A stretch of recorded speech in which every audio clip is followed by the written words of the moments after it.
So, as I said, this panel is about adapting to the landscape that we're facing, those economic and regulatory changes that we're all confronted by. So to begin with, I'd like this to really feel like a quick-fire, fast-paced conversation. I've set my panelists a challenge to keep this engaging and interesting for you all, so please do pay attention, because I know that you're going to learn some really interesting insights. So starting with you, I'm going to go down the line, but Stephen, I'm going to introduce you first. Stephen McDonald is the managing partner of the PropTech Connection, which advises real estate companies and construction companies on selecting the best technologies for their strategy. So you're Mr. Tech for us today, and we've talked a lot about new technologies. But what do you see coming down the line as the biggest changes, the biggest impact, the things that we should all be aware of? In just a few words, what do we need to have top of mind? Thank you very much. I think at a real fundamental level, it's how we use space. I think how we live, consume, and work is changing materially. There's a number of ways that's impacted by technology to improve. How we do all three of those things, and the assets that arise from that are also changing as well.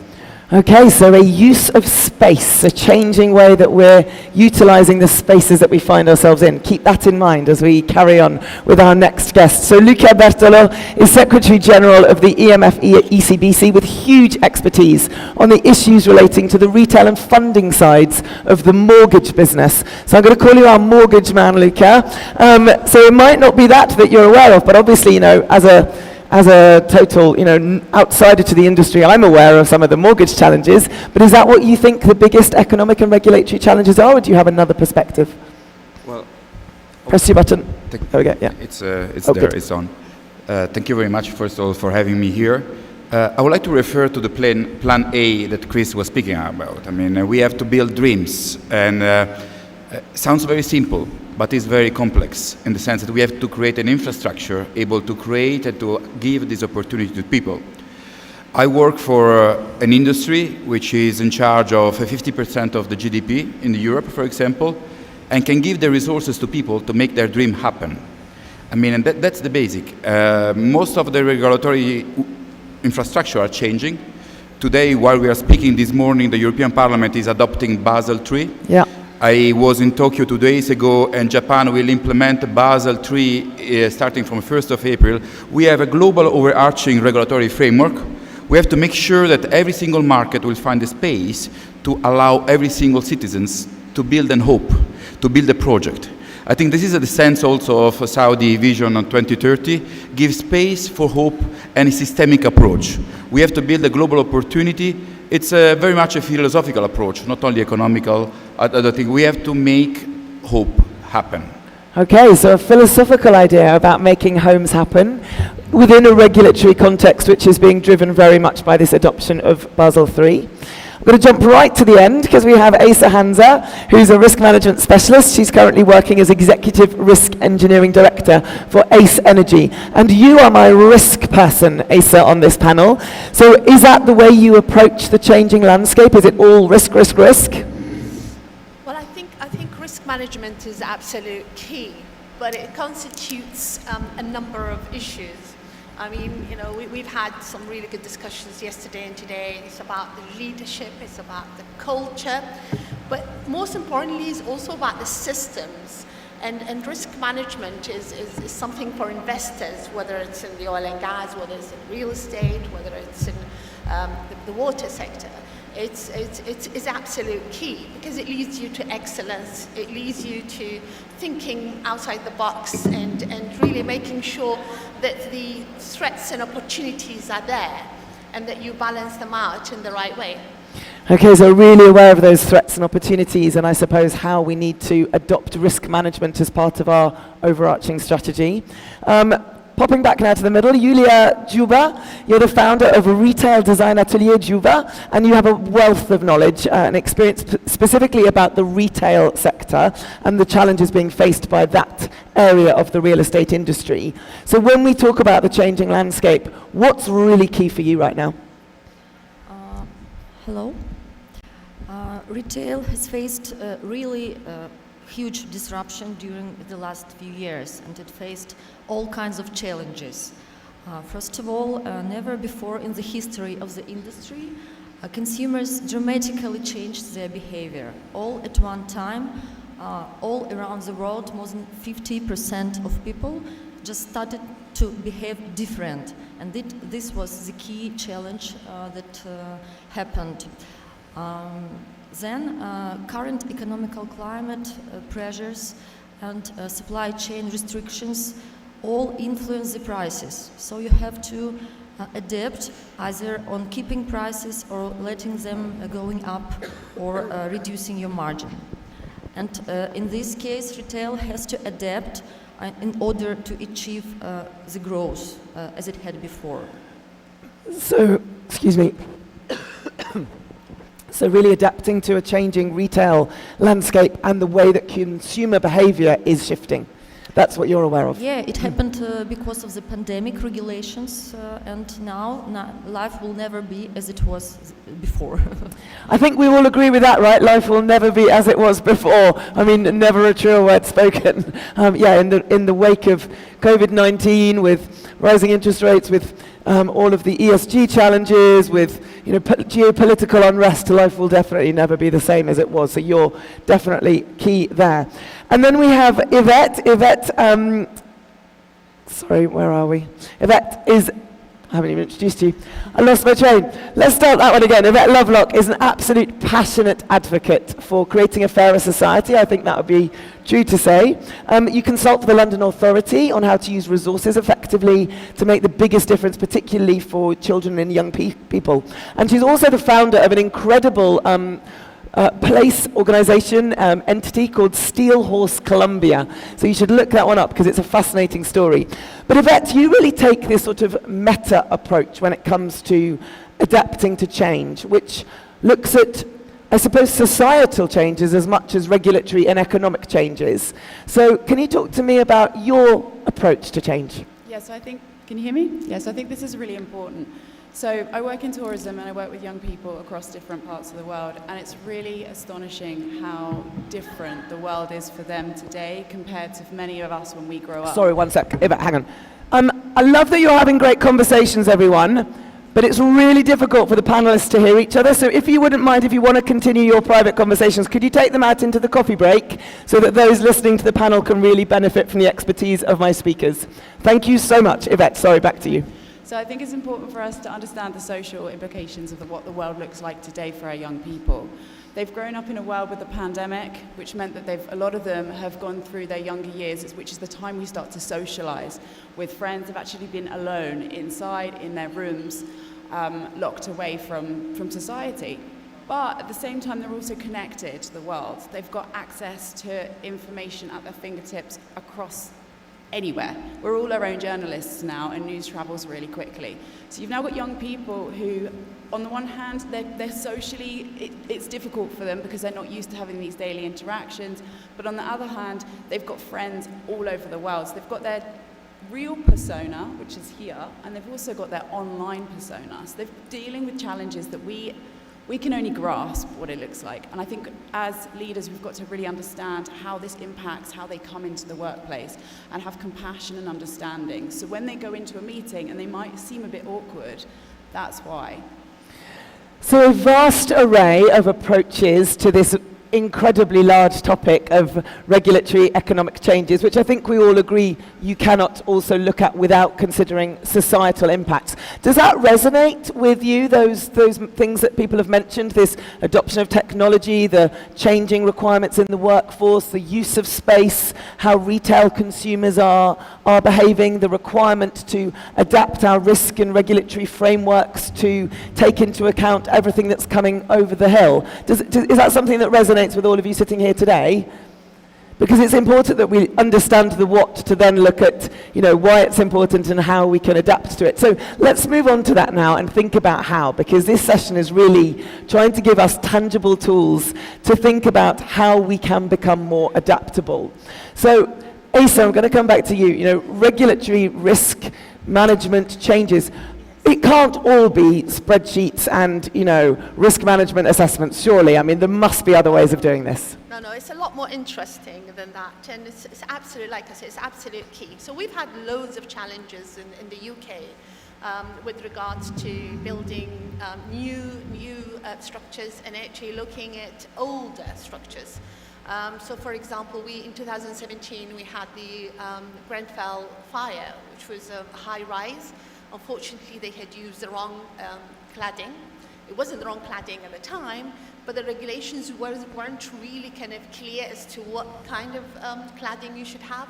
But it was multiple failures, so it wasn't just the cladding that was unsuitable. It actually started from an electrical fault with a fridge on the second floor, and the fire went so fast, it absolutely rapid, right to the top.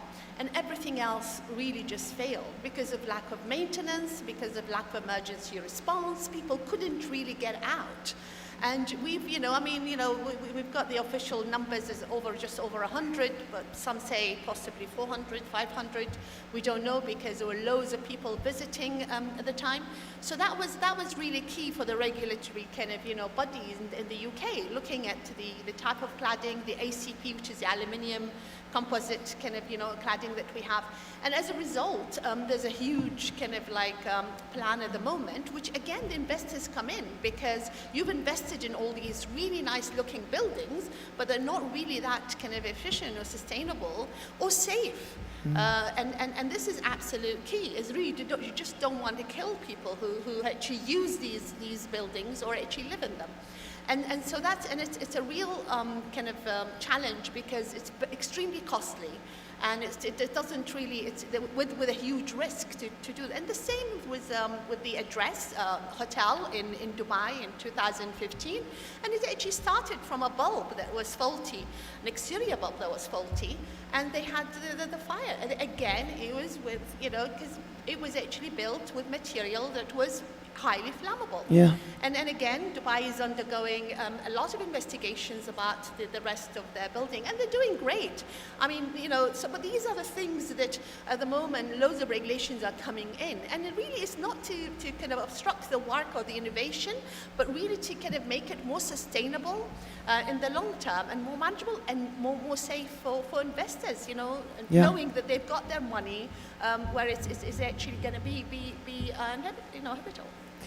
I mean, critical issues, aren't they? Because we all have to be aware of safety. Stephen, you advise real estate and construction companies and about, I know it's technology, but this must be part of your thinking and approach when it comes to helping companies select the right things that are going to respond to these changes. Are you very aware of these risk factors, these kind of how technology can support adaptation to regulatory changes and risk factors?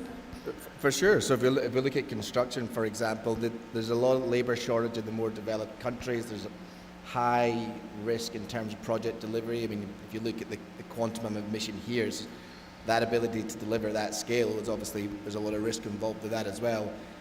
We've just done a recent project in terms of health and safety technology within subcontractors, and it can play a massive role in terms of because the issue you have with construction is you have so many manual touch points, and being able to digitize using technology is able to actually support your risk governance.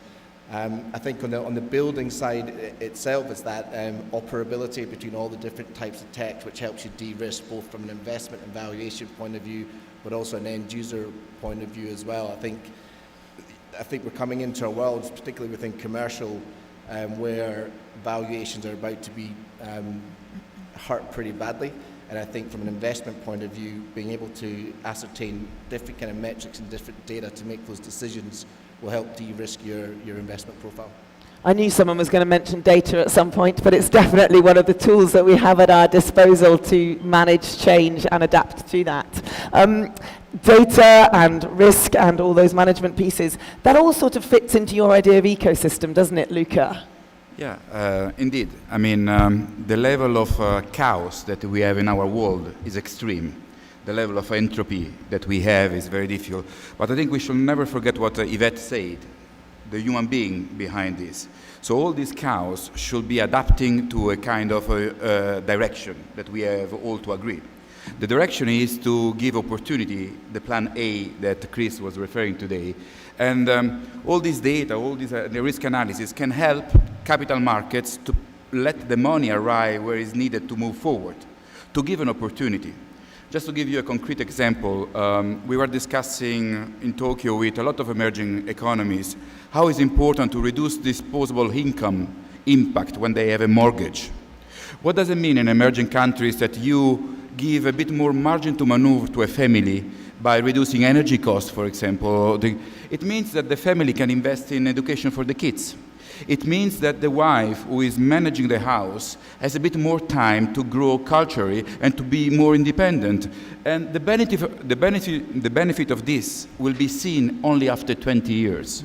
But I think we have seen I'm a big partisan of globalization, but globalization and global coordination has improved the quality of life. There is still a lot to do. But the problem is that all this data, all this risk analysis, they have to be useful for only one thing. Let the money arrive where it's needed. And where it's needed, it can make the difference between a society able to give hope. And if people have hope, you have a social stability, political stability, you have a middle class growing, like Vietnam, like a lot of countries which have been growing and reducing poverty, extreme poverty, massively in the last 25 years. We should never forget that globalization has massively reduced poverty and is giving hope and move people out from the darkness. Allow me to say this kind of metaphor. I mean, the 21st of December is the end of the darkness and the starting of the light. So we have to bring back the light and have the solstice of the winter to the life of people. And that's where we have to build an ecosystem which can change, adapt, but never lose the focus. Thanks. I love the fact that we're taking this discussion to a more philosophical level, because ultimately, as we've talked about throughout this entire conference, property and real estate is so much about people and the experience we give them. And speaking of experience, Julia, I think that's very much your bag, isn't it? You love this concept when it comes to retail, of moving away from a consumer product, of a purchase opportunity, and much more looking at consumer experience. And that's very much what you founded in your atelier. True. The future. You hear me? The future of retail. Can we have Julia's microphone on? Yeah. Try again. The future of retail is in building emotional connection with the consumer. Can you imagine the consumer who is in love with the retail brand? He comes back again and again. He brings with him his friends, relatives, colleagues. He recommends and says words of love in social media. And can you imagine he or she is not the one? There is a community around the retail brand. Everybody loves this brand, and they call it My Love Store. And this is about choice and loyalty, which helps the retailer to survive. And how can retailer achieve this love from consumer? What you have said is today you should not think, you retail doesn't have to think like it was before. Today there is no way for ordinary purchasing transactions. Today you should create emotional atmosphere, emotional engaging of the consumer experiences, and the new retail approach is in creating excitement, education, exploration, entertainment. This is what the consumer will come for instead of just buying online. Yeah. How many of you here in the audience right now are involved in the retail sector? Show of hands. A couple, a few. Does that make sense in terms of where you're at and what you're seeing sort of coming down the line as well? This idea that actually it's much more about consumer experience, it's about connecting at an emotional level, it's about providing people with a totally different way of interacting with that kind of retail experience. So I think it's just such a shift in the landscape. And it's something that you're seeing big results from, I think, aren't you, Julia? Where you're advising that? Actually, I have 10 years of experience in retail. I have opened 90 supermarkets. and five of them are best innovative European supermarkets. 3 years, one by one. We got this in Silpo company, which is leader retailer in Ukraine. And why I'm saying this is because I saw the success of the company, because what we did, we started to entertain people, not just selling goods. We started to give this love to people, and love was given to us back with people coming back. So this is what we did, and it was real revolution of the industry in Ukraine, because after our company did this in food retail, every sector, every category started to do the same, started to do changes, and the whole market has transformed. So this we have in Ukraine this case. Yeah, well, it's perfect examples, right, where the proof is in the pudding, and I suppose taking a different approach creates different results. But how do we get people on board with change? It's really hard to adapt. It's really difficult to stay abreast of all of these things that we have to be aware of as professionals in this industry. Yvette, you know I'm coming to you on this because you have such a unique perspective about how to get people to buy into adaptation and change. So talk to us about this unique concept. Yeah, so this is so important. We don't know what's coming next. The world is so different now, and it's continuously changing at more and more rapid pace, especially with AI, and the entire landscapes are completely different. So I think the biggest thing is, how can we create companies that are resilient to change? And a big part of the answer to this is people. And it's how do we get companies to adapt fast? And so part of the answer to this, I think, you can tell with a story. So earlier this year, I met with Gerard Adams and Dominic Farnan, and their story is absolutely incredible. And I want to quickly share with you what they did, because it's pretty inspiring. So Gerard created a company from scratch. Within 5 years, he built it to the size that he sold it for $50 million to the Daily Mail. He coached Dominique in the similar methods that he used, and she had the same results, and she was listed as the fastest growing company in the US. And they both did it with the same principles, and essentially it's about conscious leadership. So I just want to quickly whiz through the three main key areas of this. The first thing that they both did is that they became conscious leaders. This meant they really got an understanding of their people, and their people actually, the majority of them were younger generations. So they understood what they needed, and a big part of that was connection. They started to lead from their hearts, not just their heads. They looked at leadership as a role that they had to encourage their teams to follow them. And they empowered their teams as well by giving them the tools that they needed so that they could go out and then do the jobs. And this not only created followers, but actually created more leaders. And this is super important. When you want to have a company that's resilient to change, can adapt fast, you need other leaders behind you to support you. This then comes to the next part of their piece, which is communities. So they, as conscious leaders, then started to create communities within their workforce. This is so important because they changed the way that their employees thought about their jobs. They no longer saw work as a place they had to be, but a place they wanted to be. So they came to work empowered, inspired, and passionate about what they were doing. They also, Dominique and Gerard, broke down the barriers that we typically have in companies. So you have finance that sit over here, you have engineering over here, and no one speaks to each other.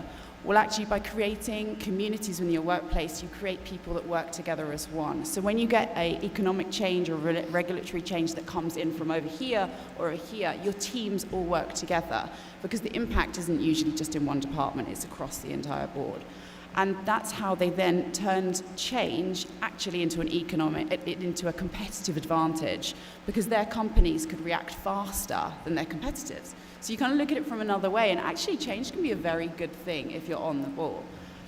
The third thing that they did, and this is where the magic truly sits, is that they changed the way their companies showed up in the world. They created companies that did good for humanity and gave back. So what this then did is their employees no longer just had jobs, they had callings. No matter whether they were working on the factory floor or they had a bigger a different job, that everyone had a part to play in something much bigger than themselves. So they would really show up. And when they were needed, they would be there because they knew the impact of what they had spread much wider. For example, if something came in at the last minute, they had a new regulatory change, the whole office would stay until 2 o'clock in the morning to make sure it was done. And so these are kind of the 3 principles that enabled them to create exponential growth in their companies. I mean, they're fantastic principles. I think this concept of getting leaders to be more consciously aware of the things they're doing that then can help to adapt and respond to change. I mean, Asa, this must be one of your biggest challenges because working in the risk kind of regulatory landscape as you do, it's probably one of the areas where people are most resistant because it's so hard to constantly say, well, you now have to think about this and you've got to here and now you have to do this next piece. How do you get people on board with that idea? I think Saudi Arabia has been a great example because every time I come here, I see a huge change really going forward. And as Chris Gardner just mentioned just now, world class, really world class. How do you become world class at something?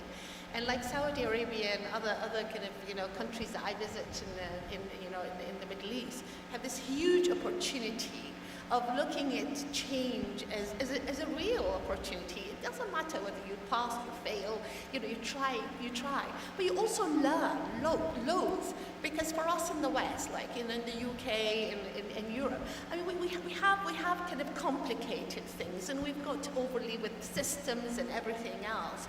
That we've kind of like obstructed change, positive change in a way, and it has actually become a little bit kind of difficult to make these changes. But this area's got this huge opportunity of going simple. For me, it's 3 things. It's excellence, which is really important, because it's not just about the vision, it's not just about what you can do and what you would like to do, but it's also about really having the competencies, the experience, and really building on what you already have as a culture. And that's really important, from values to language, and we saw that last night when we went on the trip. It is so rich and really kind of very, very adaptable. The second thing is resilience, and that's really important. And we could see from lots of things that's happened in the world, whether it's man-made or nature-made, we've got to be resilient and ready for that change. COVID, I think, taught us loads of things. There were loads of positive changes during COVID. And of course, sustainability. And we cannot live in isolation to the world. The world wants a cleaner, more sustainable. And again, that's another big change, which I think is a great opportunity here, because that's where you get some really kind of clever design, and that's where risk management and safety and all the things that comes into it, because what you want is an end product that's going to be excellent, that's going to be sustainable, that's going to be resilient, but also it's going to be world class. So I wish them all the best. I think they've got all the credentials to go for it. Yeah, that's amazing. And Stephen, that fits really nicely into your world as well, because effectively you're advising on best technologies that support a company's strategy. But to get adaptation and buy-in, adaptation, that's not even a word, adoption perhaps, from the leaders in that business, do you have certain sort of tricks up your sleeve that you use? How do you get people convinced of the benefit that change can bring to then adopt new things, to put things in place that are going to make the biggest difference for their businesses? It's a great question. I think there's been a number of people attempting to do technology, and a lot of it persuaded by conflicted evangelists, is how I would argue. I think there needs to be a very clear focus on ROI.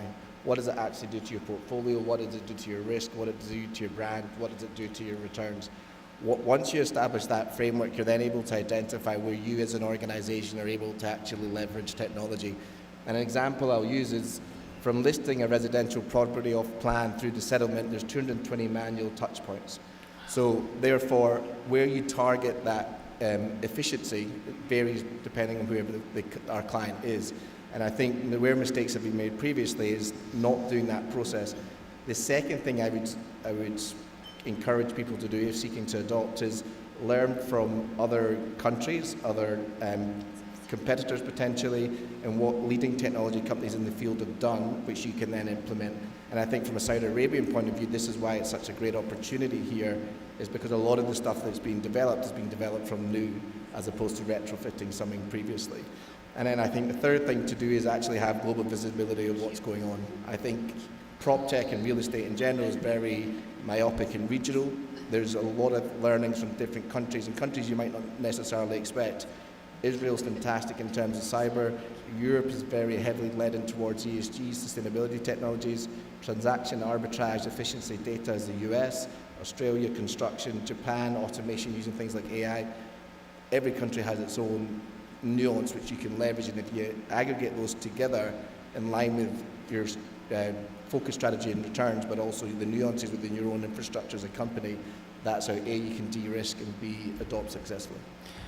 There's a lot to take in there, because there are a lot of things that I think we have to be aware of, but it's this adoption of things that are going to create benefit, which again is, to your point, Luca, so essential to creating this ecosystem and having those green, sustainable, environmental values at the heart of what is the concept of the home.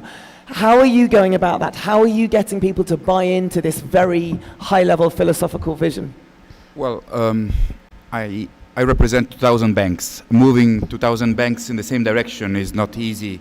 Yeah, not renowned for their adaptability and flexibility, right? But I mean, I think every single revolution comes with a new regulation. Yeah. You know, I mean, allow me, before we have seen a silos revolution, for example, the British or the English Glorious Revolution was the basis for the Enlightenment and the Industrial Revolution. The French Revolution, we cannot imagine the French Revolution without the Code Civil of Napoleon. So regulation and consensus are the same thing. A regulation can really help in making the change happen at a scalable measures. So I really believe that, since the panel today is regulation, that there is a value in regulation. Of course, the regulation should come on a consensual basis. And we should all agree what is the target, the objective of the regulation. And that comes back to the point of Yvette, the social growth, the social allowing people to have a better future, which is the next generation of Ursula von der Leyen or the Vision 2030 here in Saudi. But then regulation is a very piece of,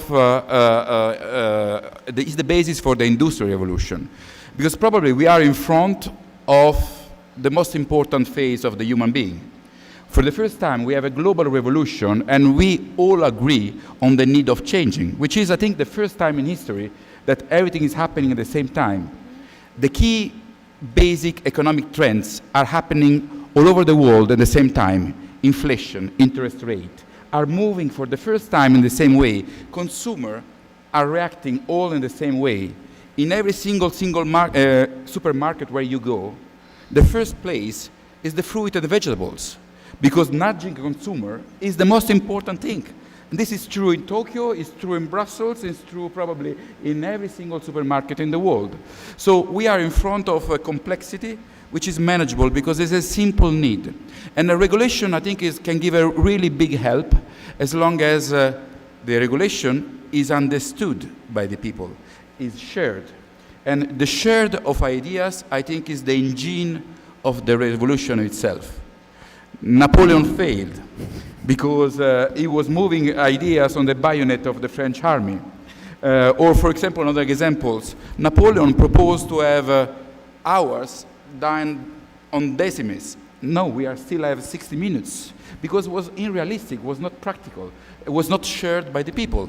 So revolution has to be shared, digested, and once we are all convinced of the need, I think we can all change, because the opportunity cost of not changing is too high. Yeah, that risk of inaction that we heard about yesterday. So one key thing for the audience, Luca, as we start to conclude, one thing they can go away and do differently tomorrow to bring about this revolution in their own lives and businesses, is explain why we have to change and highlight the cost of not changing. I think that's the two engines. At least this is what I do with my kids when they don't want to change. Sounds good to me. What we do with our kids often works really well in our companies. Yulia, for you, one thing that everybody who's thinking about retail or the consumer experience can go away and do differently or think about from tomorrow?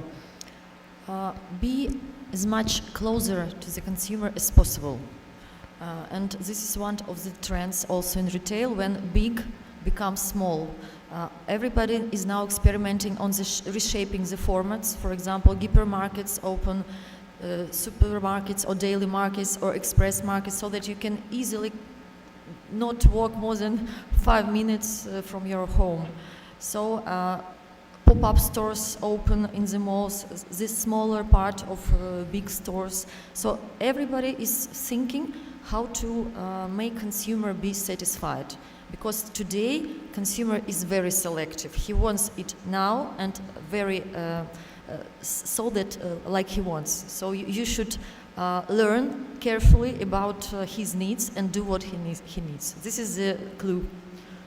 Okay, and Stephen, one thing that we all need to be aware of perhaps when it comes to thinking about adaptation, I keep saying adaptation, that's a really weird word, it doesn't exist. Adoption of technologies, responding to change, putting in the best practice that we can. What would you like everybody to be going away and thinking about? Only adopt technologies that adopt it from a financial perspective, not because of a pressure perspective, and understand that the need for technology is very bespoke to your use case. There's not one size fits all. Okay, that's quite nice because sometimes I think we need to be across it all, don't we? And actually, we don't. We can focus on the things that matter. And Asa, if you'd like to give the audience one last message of inspiration to make sure that they're aware of regulatory change, handling risk, but doing it in a really human way, what would you say?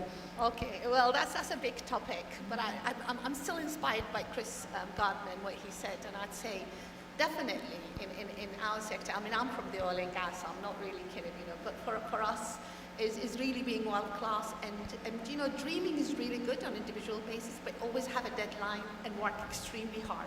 Nothing comes without it. Really, you have to work hard at it, but you also have to have some kind of deadline. Change is good, but not all the time. So you have to think very carefully about the change, and it has to be part of your culture, and it has to be part of that dream, that vision. Otherwise, if it's not within a system, then you could actually go astray. And Yvette, some final closing thoughts from you, please. I think the main thing really for me is just if we start to lead consciously our people, we empower our teams, we lead them by example, and we really start to lead by our hearts, not just by our minds, we can create companies that work together as one, as communities, and they can adapt much faster. And this is the way that I think the world needs to move forward, especially with the things going on with AI. You can't replace human connections. That's what we have. That's what AI cannot replace. And we should focus on that.